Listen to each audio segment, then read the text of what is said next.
Alright, picture this with me for a second. You're cruising down the highway just outside Aspen, snow dusting the mountains, sun hitting that long, clean hood in front of you.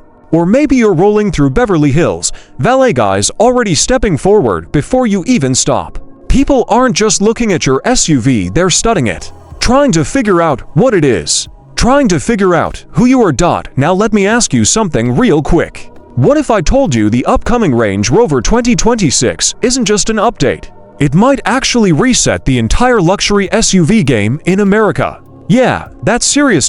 And trust me, by the end of this video, you're going to understand why some people are already calling this the most complete luxury SUV ever built. But here's the real question I want you to keep in your mind the entire time. Is this finally the Range Rover that blends old-school prestige with future-ready tech perfectly? Or is it trying too hard to reinvent itself? Stick with me, because the answer might surprise you. So let's talk about where this all starts. The current generation that dropped under Land Rover already raised the bar. It got cleaner, more minimal, more refined. But 2026? They're taking that formula and tightening it up even more. From the outside, the first thing you're going to notice is confidence. Not loud, not flashy, not screaming for attention. Just pure, silent confidence. That smooth, flush bodywork, even cleaner. The grille design, subtle tweaks, sharper edges, more premium detailing. The headlights, slimmer, more high-tech looking, almost like the SUV is squinting at you in a "you sure you can afford me" kind of way.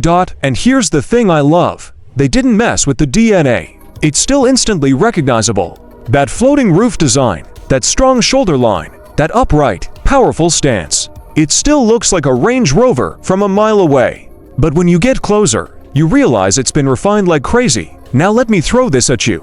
If someone blindfolded you and asked you to touch the paint, would you know the difference between this and the older model? Because rumor has it, they're introducing even deeper gloss finishes and new satin metallic options, designed specifically for the US market, colors that pop under Miami sun and still look elite under New York City lights. And wait till you hear about the wheels.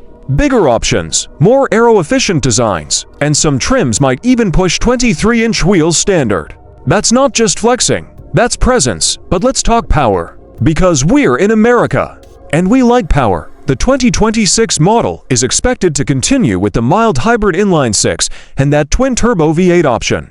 But here's where things get interesting. Plug-in hybrid tech is becoming a bigger part of the lineup. And not the boring kind. We're talking serious electric-only range. Quiet morning commutes without burning a drop of gas. Then boom, full gas power when you hit the freeway. Imagine pulling out of your driveway in total silence, neighbors barely noticing. Then hitting sport mode and feeling that torque push you back into the seat. And I've got to ask you, are we finally at a point where hybrid luxury SUVs don't feel like compromises anymore? Because this might be it. There's also strong buzz about a fully electric variant being closely tied to the Range Rover family, especially with the brand moving aggressively toward electrification. The question is, will traditional V8 lovers accept it? Or are we still emotionally attached to that deep engine growl? Drop that in the comments. Are you Team V8 forever, or are you ready for full electric luxury? Now let's shift gears and talk interior. Because this is where Range Rover has always flexed the hardest. If you've ever sat inside one, you already know, it doesn't feel like an SUV, it feels like a private lounge on wheels. And 2026? They're doubling down on that vibe. Even more sustainable materials, but not in a cheap way. We're talking premium textiles that feel rich, high-grade leather options, and possibly upgraded vegan alternatives that still scream luxury. The dashboard cleaner, fewer buttons, bigger, sharper infotainment display, and smoother software. Because let's be honest, that was one area they needed to improve. Apple CarPlay and Android Auto, of course, but the integration is expected to be even smoother. Almost like your phone and the car are the same device. And the seats, man, heated, ventilated, massaging, but this time with smarter climate response. That means the car learns your preferences. If you always crank the heat in winter mornings, it remembers. If you prefer cool airflow in summer, it adjusts automatically. Let me ask you something. At what point does a car become smarter than its driver? Rear passengers aren't forgotten either. Executive rear seating options with reclining chairs, deployable footrests, rear entertainment screens. It's basically first-class airline seating, minus the crying baby to Rose's back, and the sound system. You already know it's going to slap. Crystal clear audio that makes even podcasts sound cinematic. But here's something people sometimes forget. It's still a Range Rover, which means off-road capability isn't just a marketing line. This thing can still climb, crawl, wade through water, and tackle terrain most luxury SUVs wouldn't dare touch. Advanced terrain response systems, adaptive air suspension, improved camera systems that basically give you a 360-degree drone view of your surroundings. So here's the wild part. Would you actually take a $120,000 plus SUV off-road? Or is it just nice knowing you could? Because that's the Range Rover mindset. You might never take it rock crawling, but knowing it can? That's power. Now let's talk pricing. Expect the base models to start north of six figures once you add options. Higher trims, easily pushing $140,000 or more depending on configuration. Is it worth it? That depends on what you're comparing it to. Against a Mercedes-Benz G-Class, it's more refined, less boxy, more subtle flex. Compared to a BMW X7, it feels more exclusive. Against a Cadillac Escalade, it's less flashy, but arguably more prestigious globally.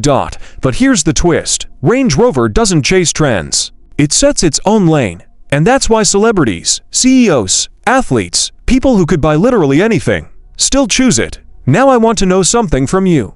If money wasn't a problem, are you picking the 2026 Range Rover over everything else in its class? Or are you grabbing something louder? Because here's my honest take. This SUV isn't about shouting.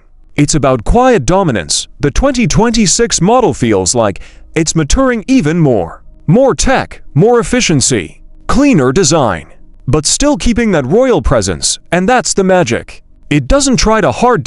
It just shows up and owns the room. Now imagine this scenario. You've had it for a year. You've taken it on road trips, business meetings, family vacations. It's handled snow, rain, city traffic, dirt roads, and it still looks like it rolled off a showroom floor. That's what people are paying for, not just luxury, longevity, identity, status. Before we wrap up, let me circle back to that question from the beginning. But is this the perfect blend of heritage and future tech? Honestly, it might be the closest they've ever come, but I want to hear from you. What would you change? Bigger engine? More aggressive styling? Lower price tag? Drop your thoughts down below.